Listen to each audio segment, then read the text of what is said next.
Hello viewers, मेरा नाम है एहसान। 3ds मैक्स के बेसिक कोर्स में आपका वेलकम है। So let's begin.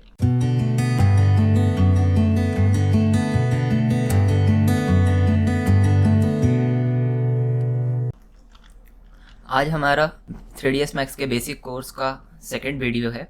तो आज हम 3ds मैक्स के बारे में कुछ बेसिक टूल्स समझेंगे जो हमें बेसिक मॉडलिंग के लिए या बेसिक यूज़ के लिए सबसे ज़्यादा इस्तेमाल में आते हैं। ओके, तो चलिए शुरू करते हैं।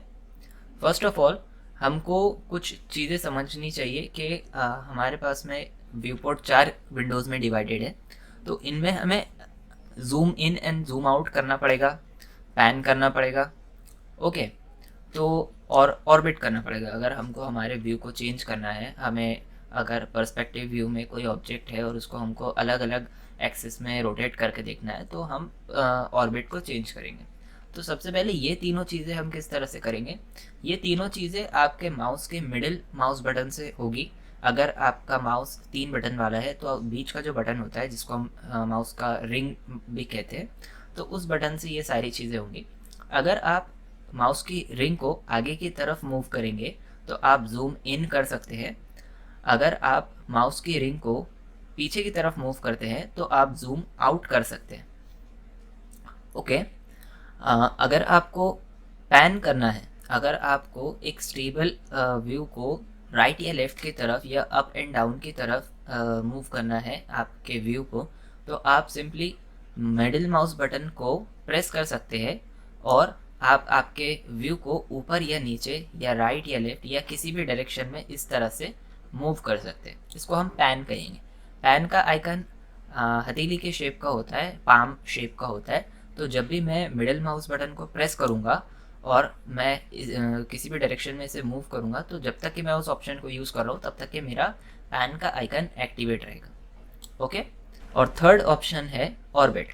अगर मुझे किसी पर्टिकुलर व्यू को अलग अलग एक्सिस में रोटेट करके देखना है तो मैं ऑर्बिट का यूज़ कर सकता हूँ। इसे मैं दो तरह से एक्सेस कर सकता हूँ। फर्स्ट ऑफ ऑल, अगर मुझे मिडिल माउस बटन से ही इसे एक्सेस करना है तो मुझे सबसे पहले कीबोर्ड में अल्ट को प्रेस करके रखना पड़ेगा। मैं अल्ट प्रेस करके रखता हूँ और अब मैं मिडिल माउस बटन को प्रेस करके इसको अगर किसी भी डायरेक्शन में मूव करूँगा तो इस तरह से मैं मेरे व्यू पोर्ट को ऑर्बिट में मूव कर सकता हूँ। मैं किसी भी डायरेक्शन में, आप यहाँ पर व्यू क्यूब को देख सकते हैं कि मेरा किस तरह से मेरा व्यू पोर्ट मूव हो रहा है।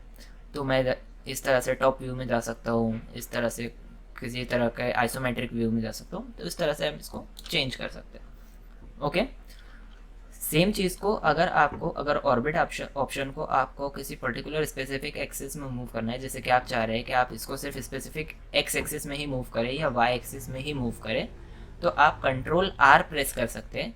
तो आपको एक ऑर्बिट का आइकन एक्टिवेट हो जाएगा, जिसमें आपको ये ऊपर और नीचे की तरफ एक्सिस के लिए, अगर आपको स्पेसिफिक वर्टिकल एक्सिस में मूव करना है तो आप इस ऑप्शन को यूज़ कर सकते हैं। आपको अगर हॉरिजॉन्टल में मूव करना है तो आप हॉरिजॉन्टल के बटन्स को यूज़ कर सकते हैं। और अगर आपको फ्री मूव करना है, जिस तरह से मैं पहले मिडिल माउस बटन का यूज़ करके, ऑल्टर मिडिल माउस बटन का यूज़ करके कर रहा था, तो आप सिंपली इसके बीच में प्रेस करके कहीं पे भी इसे फ्री मूव कर सकते हैं। तो आप ये दोनों तरीके से मूव कर सकते हैं। आपको टूल से बाहर आना है, आप एस्केप प्रेस कर दीजिए, आप टूल से बाहर आ जाएंगे। ओके, इसके बाद में आपको चाहिए होगा कि आपके पास में जो ये व्यू पोर्ट है, तो आप हमेशा इस तरह से काम नहीं करोगे। आप कभी किसी व्यू पोर्ट पर, अगर मैं पर्सपेक्टिव व्यू में काम कर रहा हूँ तो मुझे लगेगा कि मैं इस व्यू को बड़ा कर दूँ, मैं अपनी ज़रूरत के हिसाब से किसी भी पर्टिकुलर विंडो को बड़ा या छोटा करूँ। तो इसके लिए आप Alt प्लस W प्रेस करेंगे।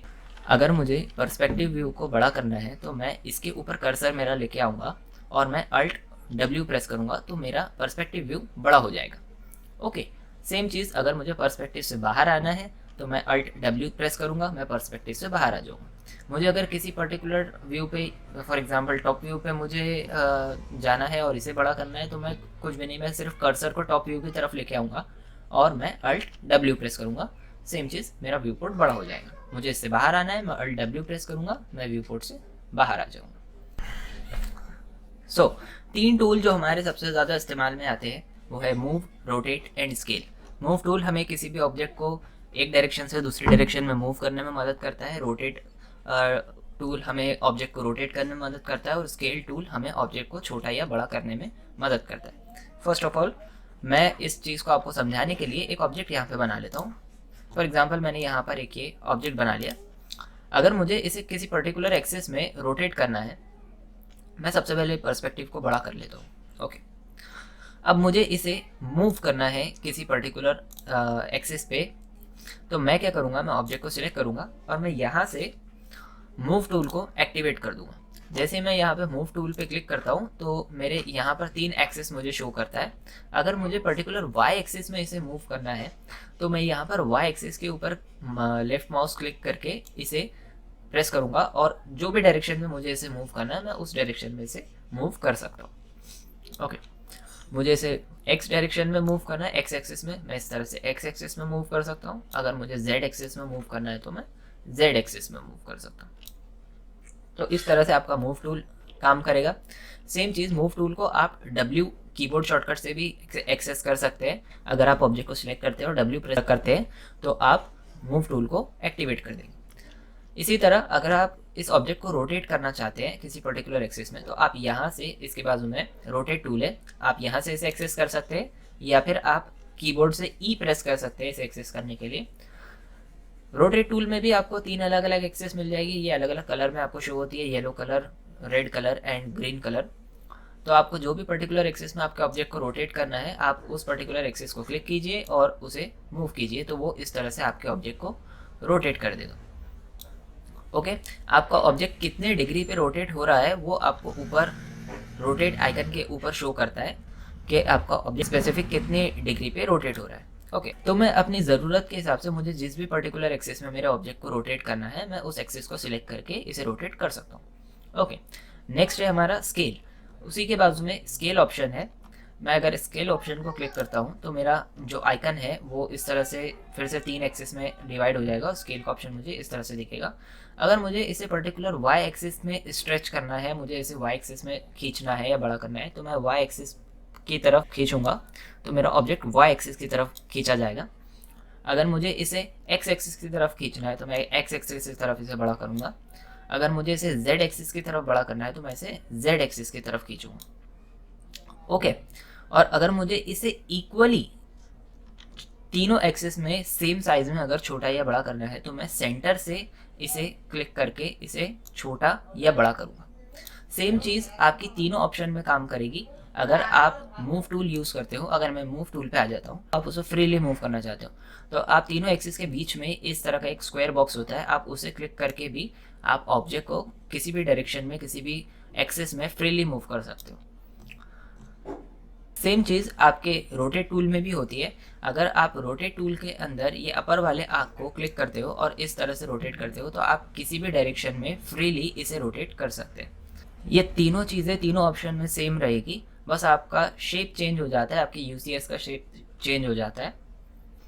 ओके, नेक्स्ट चीज़ है हमें अंडू करना पड़ता है। हमें अगर हमसे कोई गलती हो जाती है, हम कोई मिस्टेक कर देते हैं या हम कोई ऑब्जेक्ट को डिलीट कर देते हैं, हमें उसे वापस लाना होता है। फॉर एग्जांपल अगर मैं आर प्रेस करता हूँ, मेरा ऑब्जेक्ट वाई एक्सिस में ज़्यादा स्ट्रेच हो गया, मुझे इस तरह से नहीं चाहिए, मेरे जैसा पहले था वैसे ही चाहिए, तो मैं कंट्रोल जेड, नॉर्मली जो हमारा अंडू का शॉर्टकट होता है वही इसमें भी है, मैं कंट्रोल जेड प्रेस करूँगा, मेरा ऑब्जेक्ट अंडू हो जाएगा।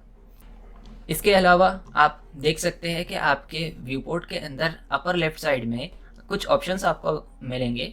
एक प्लस का ऑप्शन आपको मिलेगा जिसमें एक पैनल खुलता है जिसमें कुछ अलग अलग ऑप्शंस होते हैं।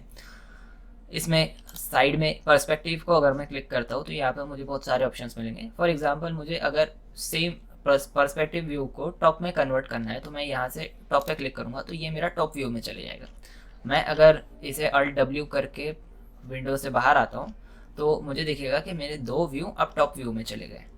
तो मैं इसको फिर से Alt W करता हूँ और मैं यहाँ से टॉप की जगह पे वापस से पर्सपेक्टिव में आता हूँ। आप देख सकते हैं कि हर व्यू के आगे उसका शॉर्टकट लिखा हुआ है। अगर मुझे पर्सपेक्टिव को यूज़ करना है तो मैं P प्रेस कर सकता हूँ, ऑर्थोग्राफिक के लिए U, टॉप के लिए T, बॉटम के लिए B, फ्रंट के लिए F। बैक का ऑप्शन असाइन नहीं है। 3ds Max हमें हमारे शॉर्टकट्स बनाने की अथॉरिटी देता है तो हम हमारे शॉर्टकट्स भी बना सकते हैं। मैंने बैक के लिए कोई शॉर्टकट असाइन अभी नहीं किया है।